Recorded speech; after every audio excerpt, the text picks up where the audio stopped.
இப்போ திருதிப்புன்னு ஒரு 3 நாள் லீவு கேட்டால் அவங்க ஓனர் கொடுப்பாரா? எதுக்குப்பா? நம்ம கடையில் ஏதாவது வேலை இருக்கா? நான் வந்து செய்யணுமா? சொல்லுங்கப்பா வரேன். மாப்பிள்ள எப்படா நமக்கெல்லாம் சரிடா சொல்கிற, திருதிப்புன்னு லீவு கேட்டால் கொடுப்பாங்களா?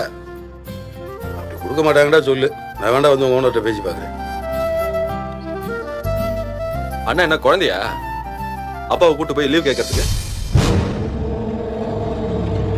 கொஞ்சம் பேசாம இருண்டா. எங்க என்ன விஷயம்? நம்ம அதை பண்ணலையே, அதனால சரவணனையும் மயிலி இப்போ எங்கேயாவது அனுப்பிச்சு வைக்கலாம்னு யோசிக்கிறீங்க. கோமதி, இப்போ 2 பேரும் எங்கேயாவது ஒரு 3 நாள் போயிட்டு வரட்டுமே.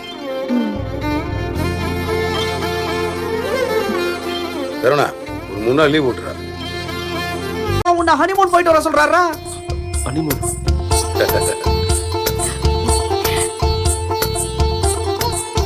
என்னடா சரவணா, ஒரு 3 நாள் லீவ் வைக்கிறியாண்ணா? கேட்குறேன்ப்பா.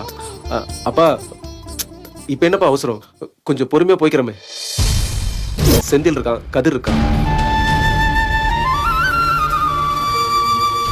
அவங்களே இன்னும் எங்கேயுமே போலப்பா. நாங்கள் மட்டும் எப்படிப்பா போகிறது?